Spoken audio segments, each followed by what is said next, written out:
Hello everyone, it's me again, Lucky Kyun, and for today's video it's all about how to get better with your inking and line art techniques, both traditional and digital. In this video I'll be doing all digital, but you can actually apply this to traditional. I'm also be sharing to you how to apply shadows, black and white shadows like comics and manga, and some line art techniques. So I don't want to waste my time to the intro, so let's get started.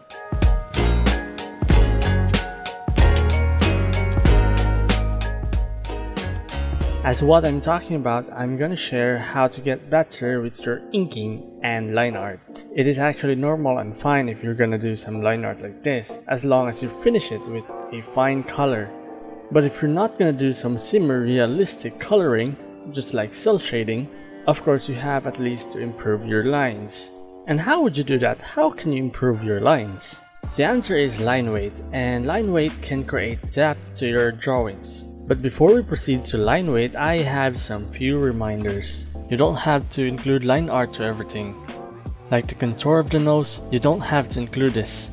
Have you noticed the mouth of the anime? There's a space between them. That is because of the upper lip.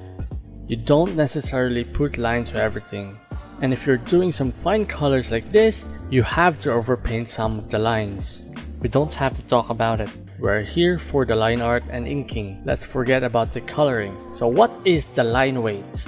Line weight is the visual lightness, darkness, or heaviness of a line within a drawing. It looks like this. So when are you gonna use the line weights? There's a couple of times you need to use this. I'm going to share at least 3 of it. First, emphasize the figure.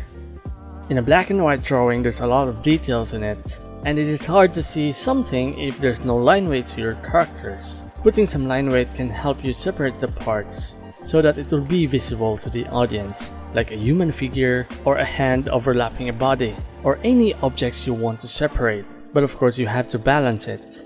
You don't have to put super thick lines. Don't make it so obvious. The second one is the distance. The farther the objects, the thinner line it gets. The closer ones are thicker. When you're doing some background, make sure the line art of the background are thin. And of course, you don't have to put all the details in the background. I mean, if you're going to draw some windows like this, you don't have to put everything. You don't have to draw all the line art to it. Exclude some part that is not necessary. No one wants to see it anyway. The important one is the subject or the focal point. But of course you can do as much as details as this as long as the characters are visible. So the third one is ambient occlusion. I'm here with the ambient occlusion again. So what is the ambient occlusion? It is the darkest area of the shadow. So why am I bringing up the ambient occlusion again? Because it is the thing. My friend once told me that line art is another way of putting the ambient occlusion. Since there's no line in reality, you have line art to show separation of parts. You usually see ambient occlusion on the corners. That is why you don't have to put contour to the nose, or at least put a space between the lips. Because of this, some artists is uncomfortable in drawing this kind of nose. Drawing 2 lines will do, and adding shadows under the nose will make it look fine. Just like this.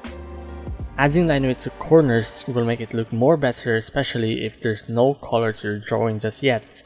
Adding colors with simple cell shading, like by just adding 1 color of shade, the drawing can be better.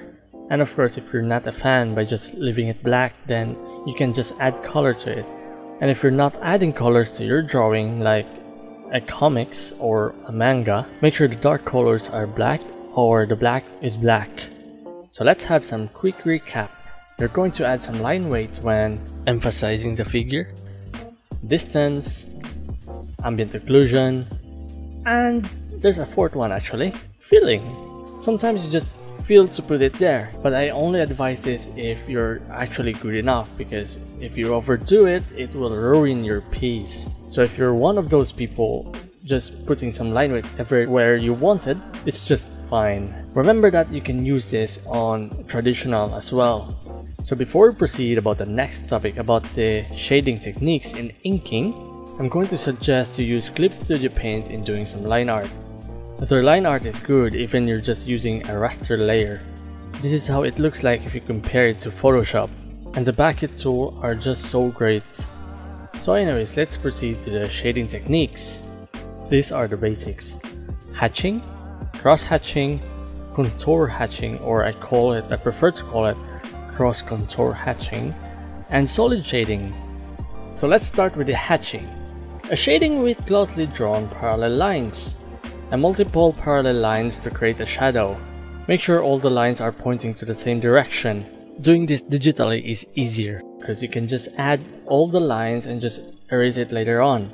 If you're doing this traditionally, drawing some initial lines where the shadow should stop and add the hatching later on. This way it will be much more easier. In digital, doing this with layer mask will make it more easier, because you can create one lines and copy paste it and rotate it, add the layer mask and hide everything you don't wanted, and voila, lazy hatching. But of course, imperfection will make it more beautiful, just like what you see on manga. But make sure not to hatch on random directions. So the second one is cross hatching, one of the most popular hatching of all hatchings. Same as hatching, but with two or more different angle overlapping. The darker the area, the more angle you'll create.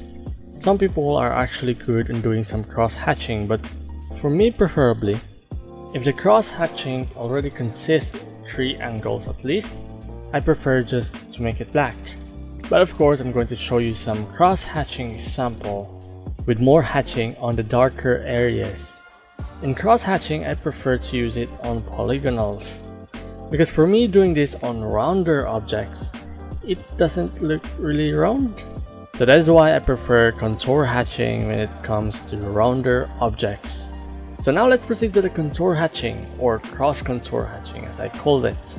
Similar to cross hatching, but with more on following the shape of an object, just like these examples. I like this more because it can define the shape of the object. It is actually good on doing this to human figures or human parts like arms, feet, leg, or a face.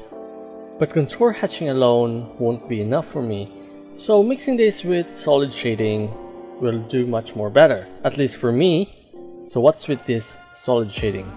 Think of the line weight, but thicker. Most of the time you can apply this to darker areas.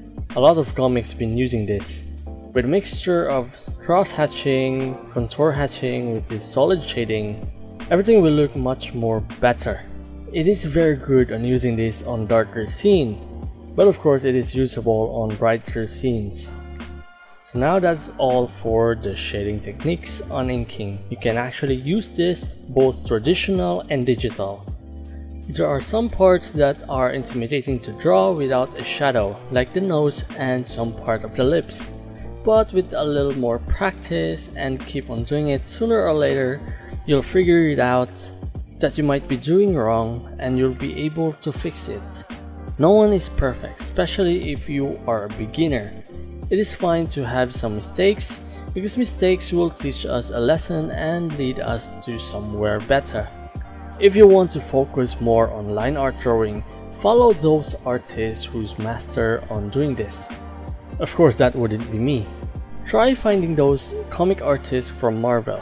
Study their works, reverse engineer their art, try to guess and figure out how they do it. And that way you'll be able to learn. That's all for today. Thank you for watching this video and I hope you learned something, and make sure to subscribe if you want more art tutorial videos like this in the future. If you like this video, please hit the thumbs up button and see you on my next videos.